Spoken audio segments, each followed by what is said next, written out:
एकनाथ शिंदे यांचा सगळ्यांनीच कचरा केला आहे, ते लवकरच जाणारही आहेत।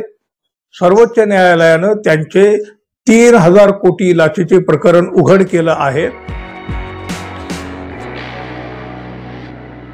मित्र हो, नमस्कार।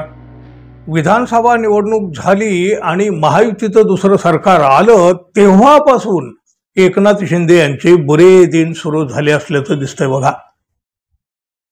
त्यांची कुठलीही अपेक्षा म्हणजे एकनाथ शिंदे असोत किंवा त्यांचे कुठले आमदार असोत, त्यांच्या कुठल्याही अपेक्षा किंवा मागण्या भाजपा पूर्ण करताना दिसत नाही। उलट एकनाथ शिंदे यांना जेवढं दाबता येईल तेवढं दाबण्याचा प्रयत्न भाजपा सातत्यानं करीत आहे। अगदी विधानसभेची निवडणूक झाल्याच्या क्षणापासून एकनाथ शिंदे मुख्यमंत्री असताना घेतलेले काही निर्णय आता रद्द केलेत, काहींच्या चौकशा सुद्धा लावलेल्या आहेत।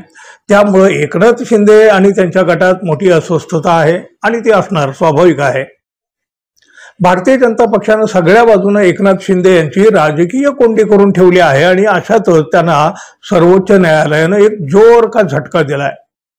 अहो, तब्बल 14,000 कोटींचं टेंडर सर्वोच्च न्यायालयानं रद्द केलं आणि एकनाथ शिंदे यांना जबरदस्त झटका बसला।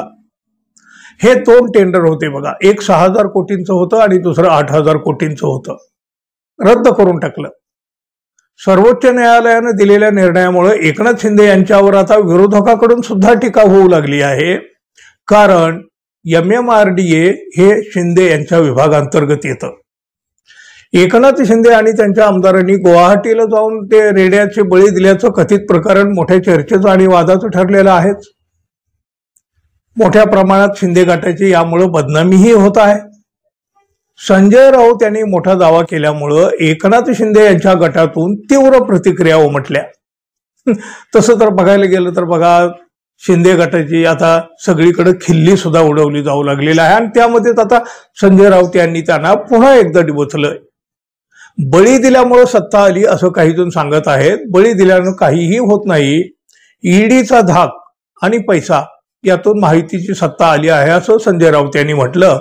आणि याच वेळी 3000 कोटींच्या लाचेचं प्रकरण उघडं पडल्याचं देखील त्यांनी म्हटलं। एकनाथ शिंदे यांचा सगळ्यांनीच कचरा केला आहे, ते लवकरच जाणारही आहेत। सर्वोच्च न्यायालयानं त्यांचे 3000 कोटी लाचेचे प्रकरण उघड केलं आहे। एका कंत्राटातून ज्यांना 3000 कोटींची लाच मिळते त्यांच्याकडून राज्याच्या सेवेची काय अपेक्षा करणार असा सवाल सुद्धा संजय राऊत यांनी केला आहे। कचऱ्यापासून चिखलापर्यंत ते सर्वत्र पैसे खात आहेत, त्याच पैशातून हे सरकार स्थापन झालं आहे असा हल्लाही संजय राऊत यांनी चढवला। एकूणच काय बघा, एकनाथ शिंदे यांना सगळ्याच बाजूने बसत आहेत फक्त झटक्यावर झटके आणि धक्क्यावर धक्के। एकीकडे विरोधक रोज नवा मुद्दा घेऊन अंगावर चाल करून येत आहेत, तर तिकडे दुसरीकडे महायुतीत राहून सुद्धा गोड बोलून भाजप पाठीत सुरा खुपसत आहे।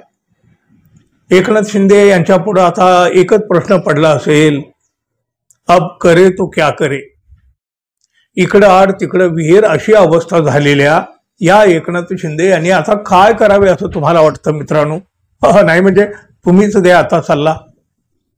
आणि हो, आपण अजून आपल्या चॅनलला सबस्क्राईब केलं नसेल तर कृपया सबस्क्राईब करावं ही अपेक्षा आहे। धन्यवाद, पुन्हा भेटू, तोपर्यंत नमस्कार।